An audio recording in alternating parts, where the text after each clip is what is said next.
Bom dia, queridos alunos. Tudo bem com vocês? Espero que todos estejam bem, cuidando da saúde e da família. Estou com saudades, mas por enquanto os nossos encontros vão ser assim, à distância, certo? Galerinha, quando nós paramos as nossas aulas, nós íamos iniciar uma parte do módulo que vai falar sobre a questão da narração. Narração ou tipo de texto narrativo, tá? Por quê? Porque nós vamos falar basicamente do que vai ser a narrativa e os elementos que compõem para que ocorra, para que aconteça um texto narrativo.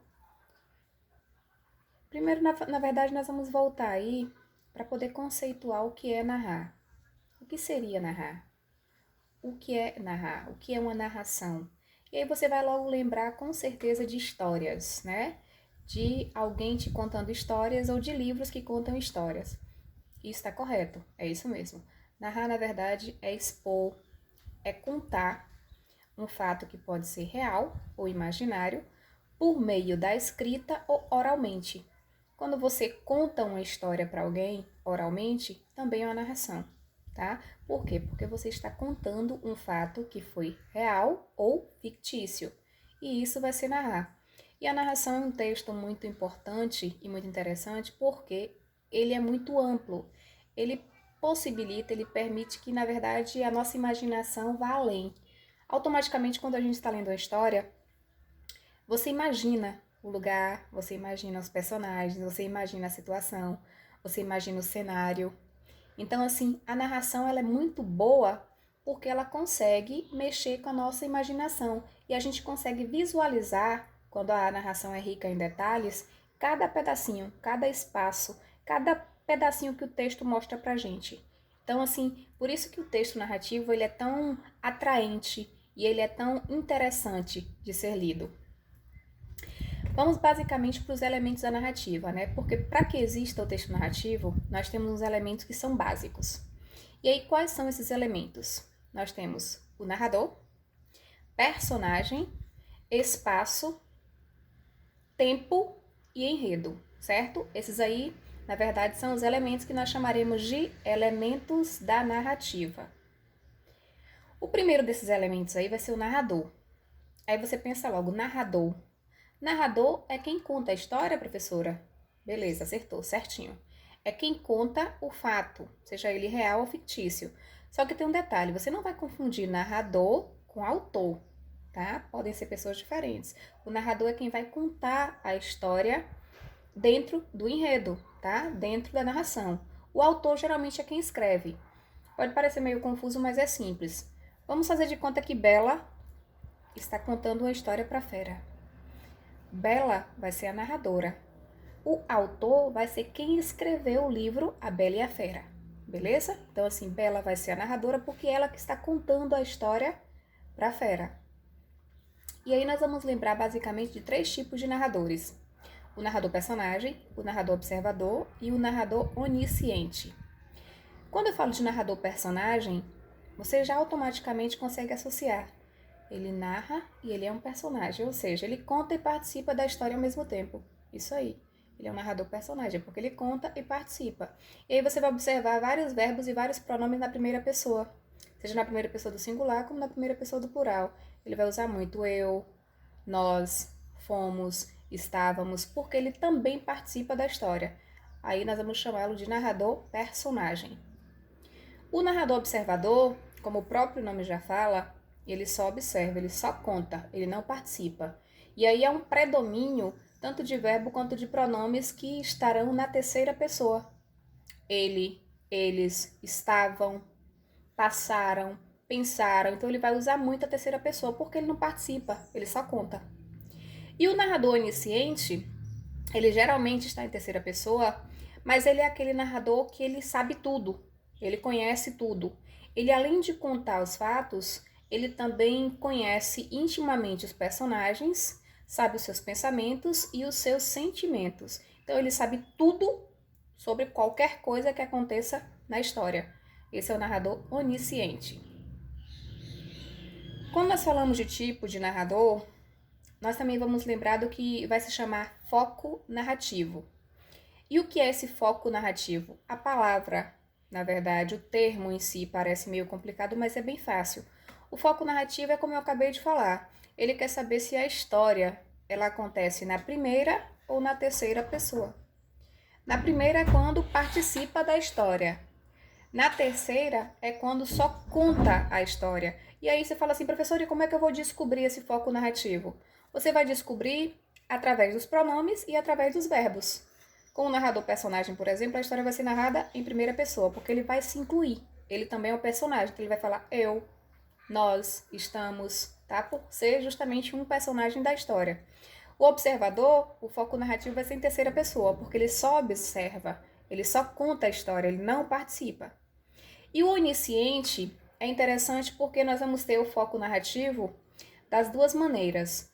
O narrador, ele vai contar a história com foco narrativo em terceira pessoa, mas os personagens, eles vão aparecer com foco narrativo na primeira pessoa. Por quê? Porque se o narrador onisciente, ele conhece tudo, todos os sentimentos, todos os segredos dos personagens, automaticamente as personagens vão revelar isso. E elas vão revelar usando a primeira pessoa. Então nós vamos ter o narrador na terceira pessoa, mas os personagens vão se apresentar para ele usando a primeira pessoa, certo? Personagens, na verdade, são eles que acabam por nos encantar no texto narrativo, né? Porque nós podemos ter histórias com um personagem, com dois, com três, com inúmeros personagens. Vai depender de cada enredo, de cada história, né? Então é quem participa da história. Quem são esses personagens? Quem compõe a minha história? Então eu vou chamar de personagem. E aí nós temos alguns tipos de personagens. Principal protagonista, que é aquele que é o mais importante. É ao redor dele que todo o enredo vai acontecer, que toda a história vai acontecer, né? Secundário ou coadjuvante é aquele que vem em segundo plano, aquele que vai ajudar a compor a história, mas não é o principal. Ele ajuda a compor, mas não é o protagonista, tá? Ele compõe também. O antagonista ou vilão vai ser aquele que se opõe ao protagonista. É aquele que geralmente vai criar um conflito com o protagonista. Os figurantes, eles aparecem bem mais em filmes, em novelas, no cinema, porque eles compõem o cenário. Eles aparecem ali só para compor o cenário, para mostrar, para dar uma certa realidade à história. E o real e histórico são personagens que existiram ou que existem ainda e que as histórias são contadas para representar esse fato, esse momento histórico, tá? Olha o exemplo que eu coloquei aí, a foto que eu coloquei do sítio do Pica-Pau Amarelo de Monteiro Lobato, né? Que a gente tanto ama. Quando nós falamos em personagem principal, protagonista, lógico que é Emília. A história toda gira em torno das travessuras de Emília, que é a boneca de pano que age como uma humana e que é a protagonista da história. Narizinho, Pedrinho, Dona Benta, Saci, Rabicó, todos esses aí são personagens secundários. Por quê? Porque eles ajudam a compor a história. Eles não são os principais, mas eles também ajudam Emília a participar de cada enredo, de cada episódio. O vilão, o grande vilão da história aí, vai ser uma vilã, né? Vai ser a Cuca. A Cuca, na verdade, que vai sempre tramar alguma coisa contra Emília. Então, observe como cada personagem ele exerce uma função que é extremamente importante nas histórias. Por quê? Porque cada um tem um papel. E esse papel, quando vai somar um personagem ao outro, é que faz com que a história fique interessante, fique atrativa e mostre pra gente o enredo, né? O enredo de toda a história que nós vamos ler. Olha, observem aí a versão de Emília na atualidade, né? Foi quando a Isabelle Drummond ela usou a personagem Emília. Nós tínhamos aí também o Pedrinho e a Narizinho, só que nas versões agora de pessoas, que até então a versão antiga que eu mostrei para vocês era uma versão animada. Aqui já é uma versão usando pessoas reais para retratar esses personagens que tanto encantaram o público infantil ou até infanto-juvenil. Gente, quando nós vamos falar de personagens em textos narrativos, nós vamos lembrar que eles podem ou não ter falas. Aí você me perguntar, como assim, professora? Nós vamos chamar de discursos. E aí, no texto narrativo, nós vamos trazer, precisamente, 3 tipos de discursos. O discurso direto, o discurso indireto e o discurso indireto livre. Agora, neste momento, vamos estudar só dois desses discursos, o discurso direto e o discurso indireto. O que vai ser esse discurso direto? O discurso direto vai ser quando a personagem ela tem voz, ela mesma fala. A fala dela é representada na íntegra. Não é o narrador quem fala por ela, é ela mesma. Só que para que aconteça esse recurso, nós temos alguns elementozinhos na gramática que são essenciais. Geralmente esse discurso ou ele vem precedido por travessão ou fica entre aspas, né? E também vem introduzidos por verbos de elocução. E nós vamos falar assim, professor, o que é mesmo esse verbo de elocução?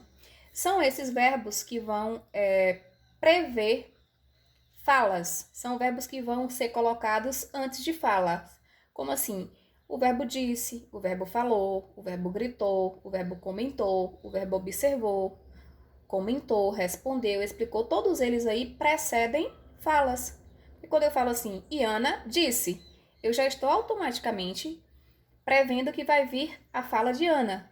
Então, eu vou chamar esse verbo que antecipa uma fala de verbos de elocução. Olha o exemplo aqui que eu usei do livro Pequeno Príncipe. Traz perfeitamente o que eu acabei de falar para vocês. Não, disse o príncipe, eu procuro amigos. O que quer dizer cativar? É uma coisa muito esquecida, disse a raposa. Significa criar laços.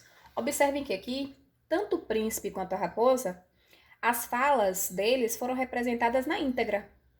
Então, assim, eu usei o travessão e eu usei palavra por palavra do que eles falaram. Então, quando eu tiver essa opção de representar a fala fiel à fala da personagem, é um discurso direto. Por quê? Porque eu vou representar na íntegra, palavra por palavra, o que minha personagem falou. E o outro discurso? O outro discurso vai ser justamente o discurso indireto. Aqui não vai ser a personagem que vai falar, não. Quem fala é o narrador. E geralmente os verbos são empregados na terceira pessoa, porque quem vai ter essa voz é justamente o narrador. Olha o exemplo aí. O príncipe perguntou à raposa o que é cativar e ela respondeu que é criar laços. Observe que em momento algum eu separei a fala da raposa com a fala do príncipe e elas ficaram falando sozinhas. Aqui quem falou tudo foi o narrador. Então, quando o narrador fala pelo personagem, o discurso é indireto. Quando o personagem fala por ele mesmo, o discurso vai ser direto. E aí os outros elementos da narrativa são bem fáceis. O espaço, que é onde acontece a história. O tempo, que é quando acontece. E esse tempo ele pode apresentar-se nas três formas, no presente, no passado e no futuro. E o enredo, que é justamente a organização dos fatos ou a história propriamente dita. Certo? Aquela partezinha que vocês amam, que vocês adoram, que vocês estão com saudade, é uma atividade do módulo que vai justamente falar sobre a questão dos elementos da narrativa, tá? Serão duas atividades. Uma atividade que vai da página 78 à página 80 e uma outra atividade que vai da página 83 à página 85.